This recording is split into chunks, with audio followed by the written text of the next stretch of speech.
folks, and welcome to Comeback Stories with Sunil Robert. Today, I'm delighted to welcome you to possibly interviewing with the most inspirational person I've ever met. And as you know, in my journey, I've interviewed corporate leaders, athletes, and different achievers in different streams of life. But Miss Tova Friedman from Highland Park, New Jersey, is the number one icons that I've personally met. Welcome to our show, Miss Tova Thank you Friedman. very much. Miss Tova, the world knew you earlier as the daughter of Auschwitz.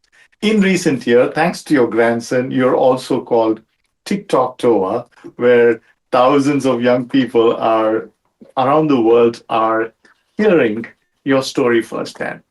Now, I want to just start at the beginning and how, in one of the interviews, you mentioned that you only knew your childhood as only associated with hunger and death, and that shaped your worldview as a child. Walk us through your early childhood and how the earliest memory of your suffering began. I don't like to use the word suffering Mm, because when you grow up or you're born into a system, you don't know that you're suffering. mm, It's only when you look back in, right. in, in retrospect. My earliest memories are being under the table because I was scared. When the German army invaded my town, Tomaszow Mazowiecki, the first victims were the elderly and the children. I watched my grandmother being shot to death. Children were the victims almost immediately, as if they were the enemies. So I spent many years sleeping and eating and playing under the table. I am not sure I thought of it as suffering. My parents were around in that little, we lived in a ghetto, and I'd come out every so often and was with them. But I knew that that's where my place was. It's interesting that you say suffering only makes sense in retrospect when you look back. But my question to you is when you saw, did you experience fear at a very gut level? Yes, but everybody experienced fear. We were born into fear. I was born. Don't forget, I was 1 year old when the war broke out, and two, maybe even one and a half when I went into a ghetto. I don't have any memories of anything different. I thought that's what life is, that you're always hungry. You have to be very quiet because it's dangerous out there. You're not supposed to cry because they'll hear you. And I saw the German army outside the window when I looked out, and I could hear them. I could hear their boots. boots, the sound of Marching. footsteps. It was part. It was like part of your consciousness. Now, when much of what you became later is after you escaped, but when you were in the middle of that journey, what are some of the striking memories that you There's so many. Just that's why you wrote a book, yes. because there's so many memories. Um, I, I can't even begin telling you, but one of the memories was when we were in the cattle car and my parents were separated. My father went with the men, I went with the women. That's a very striking memory because we were always together. That was when we were, Separation. yeah, as a family, even the three of us, even during the worst conditions. And another memory was in the labor camp before Auschwitz, where I was hidden while all the kids I played with were really taken to their deaths. They're little windows of memories, you know, on and on. Or when you arrive to Auschwitz and you had that horrible smell hit you suddenly. And I say, well, what's the smell? And my mother pointed to the crematorium where the smoke Smoke was coming coming up. out. I remember. You know, it's endless. Every moment was a an important memory. That's why I remember so much, because when it was quiet, I don't remember. But when these memories were so shocking, even shocking to me there. But my mother explained to me what was going on. So, one of the reasons you say your memories are so vivid is because of your constant dialogue Dialogue. There with was a your mother. constant dialogue. You know, as a therapist now, I tell people my clients how important it is to talk to each other, not to text and not to email, and even the phone is a distance. All this communication is distancing communication. The only uh, communication that brings people closer is our voice, The verbal the communication. voice of the person, because people voice is your, in a sense, uh, it's like your fingerprint. Unique. Nobody has your voice nowhere. And I mean, I can sort of walk on the street and hear a voice and not see the person, but I know the voice. So I look around, where is this person in this crowd? I hear their voice. So the voice is very important, and we've gotten rid of it right now. We don't know each other's voices anymore. Well, you've used your voice for profound Yes, impact, as I use my voice a lot. and both metaphorically and in a literal sense, Right, you exactly, really exactly. made a difference. But just going back, you mentioned that the first time you experienced that separation Right. in your mind, you started seeing something dangerous unfold. Or I really wanted to ask you, us and them, at what stage in that the oppressor trying to hurt the No, regular people? I saw that the person who I counted on, my father, he was the protector, was gone. We were just left myself and my mother with German soldiers, with dogs. I mean, I lost a level of security. It was very, very. That's when it was very, very scary. But your mother was constantly preparing you and coaching you because you about the dogs. She said, In when your those snarling dogs are coming at you, you've got to stay calm, stay So still." she tried throughout the entire time I was with her until liberation. Through liberation, even after liberation, she helped me. She tried to keep me alive in some way, but the only way she could do is to talk to me. She couldn't do it herself without my okay, because I was the one who had to stand still when the dogs came. She wasn't even around. So instinctively, that advice just came back. My And just mother advice was what I lived by. wow. I obeyed every word Word. she said, because I knew that her words would save me in some way. I knew that. Perhaps the most gut wrenching moment in the entire story for me was when you and your mother hid among corpses. Yes. That Yeah, and she also told me when she hid me in the corpse, she said, try not to breathe so that the blanket shouldn't move. I know exactly what she meant. So when the German soldier came to the bed in the hospital to see if there's any people alive so he could kill them, I stopped breathing when he stopped by my bed. I was afraid. I was so afraid I stopped completely breathing. And then lucky he didn't stay long. And then he moved on. wow. Yeah, you see, I also understood what she said.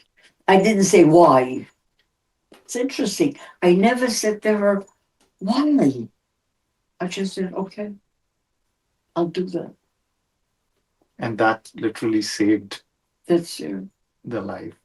I don't think there's anything more poignant in your story than that experience of just surviving. And after that, you talk about how, you in one of your interviews, you said God has a lot of explanation to do, or he has to give you an to answer me, to you as to an me. Yeah. individual. Tell us about how that moment shaped your thinking, because it's nothing short of miracle What moment? that escaping by hiding in the middle of corpses, it's a miracle. And then another moment is when the crematorium or something, that was a malfunction, and Right. that is a miracle again. So your life seems to be built on. But I want to tell you, while you're going through it, at least as a child, you don't think of it as a special moment. You say to yourself, oh, I have another day left alive Mm, to live. one day at a time. One more, yeah. It was one day at a time. Sometimes the hunger was so great. So all I could think of was, oh, when will the other meal? When are we going to get another piece of bread? Or when I was with my mother, she would give me her food. But without her, we were separated. Again, life, it's hard to explain how you never saw the whole as a child. You didn't see the whole.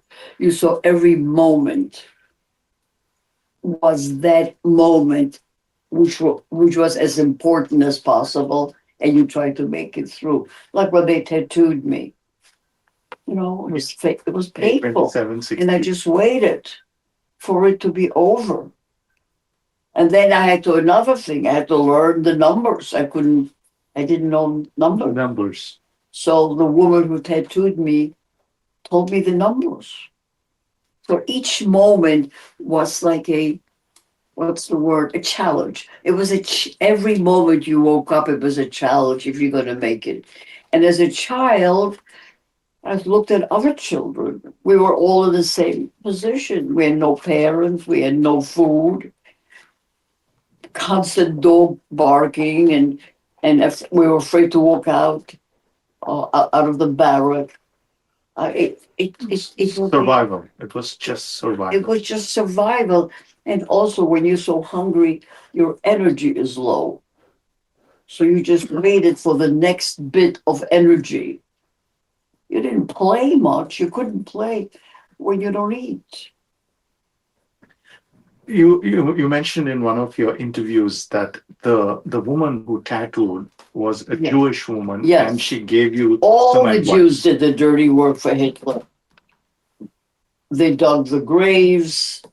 They they went into the gas chamber after people had died and pulled the bodies away.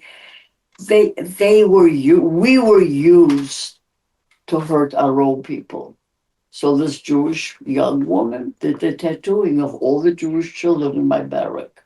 What was the advice she gave you when I'm sorry. when she did that? She gave you some When words. she gave me advice, I always listened because I just believed that this woman was very kind to me. I remember her hand was shaking. And as she gave me the number, she said, you may survive. I'm going to give you a very neat number so you can get some kind of a shirt with long sleeves. I don't know why she told me I have to cover it up so nobody will know. She told me in Auschwitz that nobody should see my number. I didn't understand that. Why I had to keep it a secret. But she told me. And then when she said, you may survive, that's the first time I thought I'll survive. Wow. Because most of the time I thought I would die. Because Jewish children have to die. It was like part of my understanding of the world. That was my world I lived in. I knew there was no other world outside of Auschwitz. In a way, the book, I didn't like the name, but now I see it. The daughter of Auschwitz. I was raised in Auschwitz. Inside the It's from my parents. And that's how you live. So If your entire childhood was traumatic, Well, not entire, till I was about 6 and 7. I won't say and seven. then how was it when you experienced the first waves of freedom, which was different than what you It experienced? was. You're absolutely right, because I still smell the bread that the Russian army baked. And then my mother again came to the rescue and showed me that what happens if I overeat, because all these people were dying of dysentery. She really physically took me around to show me how they were sitting with pots of food with all their guts out. They were just dying. Death did not know that the war was over. Hmm. Death continued its job. So people, hundreds and hundreds of people died in Auschwitz after the war, after it was over. And most of it, a lot of it from diseases from before, Right. but a lot from dysentery and overeating. So she told me not to eat. So I was hungry. So she said, I'll give you one piece of bread, dry. The next day, another piece of bread with butter. The third day, a piece of butter with sugar. She was getting my She stomach was used to getting it. you to condition Ex- back to a potentially Exactly, normal exactly. normal.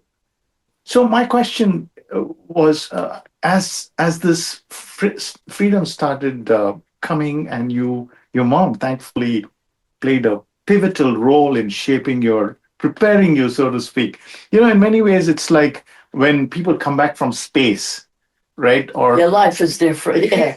they take a while to condition to a new normal. And so tell us how Well, it I was. didn't have a normal, because when we came to Poland, the Polish people were very inhospitable. They were hostile and anti Semitic. And when I went to school, I hated going. I didn't even know what school was. Where you sit in a room in a chair. What are you just not moving? What do people do that? So, and then they started calling me dirty Jew. So I refused to go to school. No way she could not make me go to school. So I did not go to school in Poland until we left the country. So in a sense, just because you were liberated didn't mean Now, you were catapulted into not those only this, days. but my mother was very sick and very depressed. Nobody came from her family. Every day she checked. They had like bulletin boards. Red Cross had it. Jewish organizations had it. Who was left alive? Nobody. Not one cousin came back. And then she went into a serious depression. Mr. Owa, when I see you, when you laugh, when you have this beautiful smile now, Yeah. when did you truly feel, oh, that's a what happened at Auschwitz and Poland, where one chapter, now I'm in a different chapter. When did that I true started feeling a little a bit in NDP camp, displaced people's camp, because it was run by the American government. The Americans were there right, in Berlin. There was the American sector, mm, because Berlin was divided into divided into four multiple sectors. sectors? Yes. So the American soldiers were just wonderful. They gave us my first chewing gum, my first orange, my first chocolate, and I felt the freedom. And my mother even said you should learn how to play piano. I never saw piano. It was the beginning. And the teachers were Jewish teachers, and they understood us. Some of them were Israelis. Israel sent a lot of its people, People yeah, emissaries to the DP camps. And they began to. I never heard of an idea that we have a country. That we didn't have a country. We were fighting for a at country. that time. And I said, a Jewish country? It was like shocking. And then when there was the independence, we walked with a little flag. 1948. Yeah, it was. I think the DP camp, 3 years there, prepared me that For life doesn't be have to be different. death, except that I got TB. Oh dear. So again, I was in a sanatorium for about a year, but there was no more the thought of being scared of human beings. Beings. So They, natural sickness was understandable, right, but absolutely. oppression from Right, and others. also the sanatorium was healing me. It was trying to get me better, not to Strong. kill me. Right. So I think my first, uh, the process that life is for living and not for dying was in a DP camp. That's quite a powerful statement you just said. Life is meant for living and not for dying. Wow. And when you went into a career much later after you came to the United States, you went into the field of mental health and processing all this. It must have taken an awful lot of reflection and discovery of who you are. Many times. First, I went to college here in America, and I got my degree in psychology. Mhm. Then I got my second degree was in Black literature because I wanted to hear what the underdog says, and I lived in Harlem. Right. You know, I So, was so you saw a similarity between a Jewish. no, So why I Black did not see literature? any similarities. Because what I saw in Jewish Judaism is a struggle Hmm. to make a better life. What I saw in Harlem was rebellion and complaint about the life. There was a lot of anger, like I wasn't served. Even then, such a long time ago, Hmm. I wasn't served in a restaurant in Harlem. Really? Yeah, and I was a young woman. I was just married.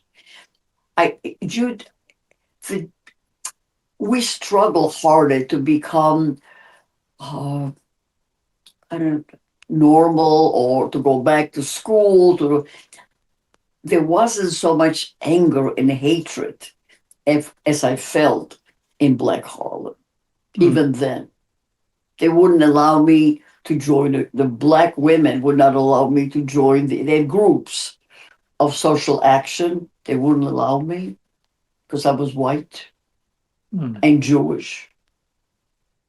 So I had to prove I was there 7 years to prove that I could understand them. And then when I wanted to write my thesis on Black literature, the professor said, "No, you can't do that. You don't understand Black life." I said, "I think I do. Or some of it. Yes, at least. No, not all of it. Some of it." But I found there's much more anger and against each other even. Yes. I didn't see then, maybe things have changed. Then I didn't see any anger one Jew against the other. It was not that kind of a, division the way I saw in the Black community. So, folks, we are now joined by Mr. Tova Friedman's grandson, Aaron. Hey, Aaron. Um, Aaron's contribution to this story of Mr. Tova Friedman is he launched her into TikTok, and the the journey and the storytelling from verbal to digital happened thanks to this young man here. There's a particular question I want to ask you first, and then let Aaron also respond. The question is: many people try to hide their past, particularly in the Holocaust survivor community. Yeah, And so, absolutely. and I wanted to ask you: you've been continuously telling stories, and with Aaron's help, you got onto TikTok. But first, share with us, where did this courage come from? You know, I don't know because I was 12 only when I came to America, 11 and a half, 12. And I remember saying to myself, I have to do something. There was an inner, the, I remember how million and a half children were murdered. Some of them I knew personally because some of them I played with. And I watched Right. them going on trucks and be killed. And I felt that I have to do something that I can't. I think I was born not to be passive. Oh, Nobody taught me, nobody talked about it. My mother was very depressed. She never talked about anything like that. My father was busy making a living, but I inside, sometimes I used to walk on the street and I imagine encountering Hitler on the street on the street. in my head. And I would say, and I was wondering, what punishment does he deserve? And I couldn't find any punishment big enough. Nothing was big enough. For the But I horror. had this kind of a feeling of of undoing what happened. Like it was always there. I just don't know where all these things they come from. It was a horrible. It's a blot on history. It is. No words can truly ever capture the evil that he Well, you know, inflicted. in Manhattan when I was in New York, it's hot summer. I would hold on. And they don't have the straps anymore. They used to have straps on the trains. You Correct. To held on hold like all this. this Well, my number was visible. And I felt people's eyes on the number. number. And I said to myself, let them look. Let them see what they 82760. did to us. I mean, they were just strangers in Manhattan. I never had the thing of hiding It. or embarrassment. Never. Well, you continued your story, but I want to ask Aaron now. At what point did you get this idea that, hey, my grandmother should be on TikTok? It started as a school project where I took clips of her visiting Auschwitz and with our family, and posted it to TikTok. It didn't get really much attention. I wasn't looking for attention, and so I sat down with her one day and I said, "Safta, listen, I think you should maybe introduce yourself, just say hi, ask for questions." Um, the goal was to educate because when I was in my high school, I'd walk around and I asked people questions about the Holocaust, and nobody really seemed to know much about it. Things like simple questions they couldn't answer, like who was Hitler or what was Auschwitz? Just simple information that I thought, everybody People knew, should know. and important information that people should know. Yeah. Yeah. And so that really bothered me because as someone who grew up with a Holocaust survivor as a grandparent, I figured this was basic knowledge. And so I realized that social media is the platform that we all use. And I realized that I realized that we all use social media to get our news, information, and entertainment. So why can't we use that platform to better, to better people? I think you've done a great service, not just in preserving your grandmother's story, but even to telling that story to a generation of boys and girls who wouldn't have a clue of what happened in the previous century. And so to that end, we all owe you a debt of gratitude. But I want to ask you a little question on how you see your grandmother. She's obviously a superwoman, icon for the world. But to you, she is grandmother. And I want to ask you, how did you find that she's an extraordinary person, not a regular grandmother? You never, Um, you never fix. you know, from when I was a kid, I would always see the number on her arm, and I would always ask, like, what is this? Why do you have a tattoo? What do the numbers mean? And as a kid, she tried to protect me a little bit. Initially. So she would hide a little bit of information, make it a little, like, Soften it a bit. yeah, less intense than the true story. And over the years, I just kept asking and I kept getting more and more information.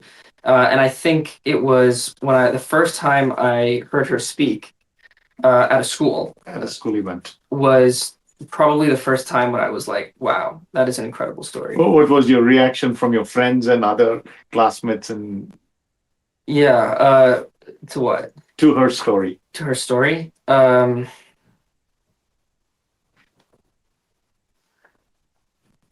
That's a good question. What did my friends react to your story? I mean, it's a story of survival. It's a story of history. And so when she comes into, let's say, a history class, there's this serious tone that kind of takes over the classroom. And so people's responses were less so, enthusiastic. It's more so, oh my God, I can't believe This happened. this in the happened. street. This woman survived this. And that, yeah, she's an incredibly resilient person. Do you see streaks of her in your mom or any other family member? That What's the question? the streak of resilience that you see in your grandmother? Yes. Your mom. Is it your Yeah. family trait now? Do you see it in your mom? You see it in yourself, more importantly. Thankfully, I think that her resilience did pass down. My mom is a resilient woman. Nice. She is incredible. She does not back down when challenged. And she is incredibly strong, and I admire her for that. And I like to think maybe one day I'll be more like that. But I definitely think that I see parts of them in me. No, it's a shared history. Our families are sharing a story, and so in that sense, I think she can already rest easy that not only she raised a wonderful mom in your mom, one daughter, but you sharing the story must be very special to you as well. It's wonderful. I am so grateful to him because not only does he share the story, but he understands it and he travels with us. I mean, he takes off from school, which sometimes it isn't easy because Right. he misses Because classes. he has to catch up. He's coming to Germany. He went to Thailand, went to England with us. I can't, He just wants to see what's happening. He went to Auschwitz. He did a lot of stuff that I'm so happy that he's doing. It's like most of us are worried. Most of the Holocaust survivors, who's going to tell our story when we're gone? Right. In fact, that's the biggest fear that any generation that's we talk about the great economic depression Right, generation exactly. and like that. But Exactly. it's in fact I'm from a biblical worldview, and they say in one generation people forget the past. Absolutely. And so in that sense, I'm so delighted that two generations are now solid. And Yeah. Aaron, I hope whatever you're doing, is it part of your education or it's love for Just love for the story? It's my admiration. Admiration is admiration. Right. It's my admiration for my grandmother and her family. I didn't know that. His project has brought us a lot closer over the past couple of years. I come over all the time. We travel internationally together. I think the biggest problem, like we said, is the biggest problem is what does the future of Holocaust education look like when there are no Right. more survivors to speak about Yeah. the story? And so, as the second generation, a third generation, it's up to us to continue their stories into the new medium, which we have is social media. Great. So I just want to wrap things up, and I want to thank you for a wonderful, wonderful conversation. I know for certain, based on what I just heard, that the storytelling is in safe hands. With if you inherited her spunk, her energy, and I sure feel that you will take her story to the next generation. Not just her story, but that generation that's That's survived. exactly true. It's not my story. It's a story of 1.5 million kids who weren't so lucky. To And I'm sort of their witness. their witness, their voice. They would have been in the same position that I am, the same thing. Yes. So Thank you so much, Ms. Tova Friedman. It thank is such you a very joy. much. Um, You play a very big role in this. I mean, Yes. we give you information, and I could speak to the wall. Nobody would listen, but you are taking it and you're yes. doing something with it, and you're showing it to people, and you're part of the chain of the Indeed, memory. Indeed. Thank you. And I want to I thank come you at for it that. from a different perspective because my Indian story and my Indian journey of what oppression looks like is very different. But I know But it's human. it is human. It We is have much more in common than we're different. yes. One last words from you in terms of how this increasing hatred in the world. What is it that we all need to do? What is it young people like Aaron should do to just I think the only way is to get to know each other. I mean, I've been trying to tell people I want to meet some anti-Semites. Really, I wanted to have them in my house. Tell me, what have, why do I deserve So much. so much hatred? What is it about me and my religion that stops you from being happy? Because that's what it seems to be. Mm. I think we should have dialogues. We went to Germany, not this took another grandchild with me. They had a 6-day conference for college students from all over the world to speak to each other. Wow. There were about Just conversations. many that just dialogue to get to know who we are. I think when you get to know the other person, you're less scared. You understand them better, and you see how much you have in common. What's important? I mean, That's the way. what else can we do? But I would sort of stop the media a little bit because if they distort things. They turn it to their advantage instead of reporting. Right.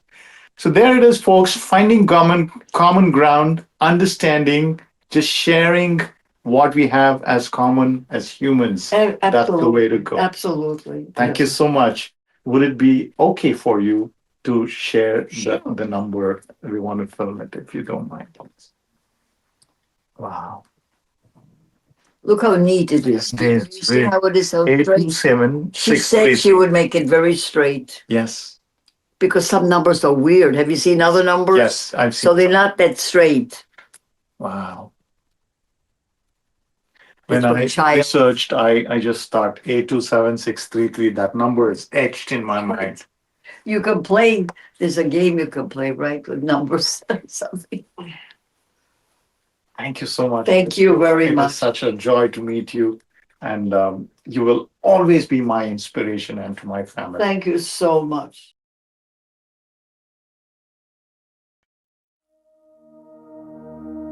Yeah.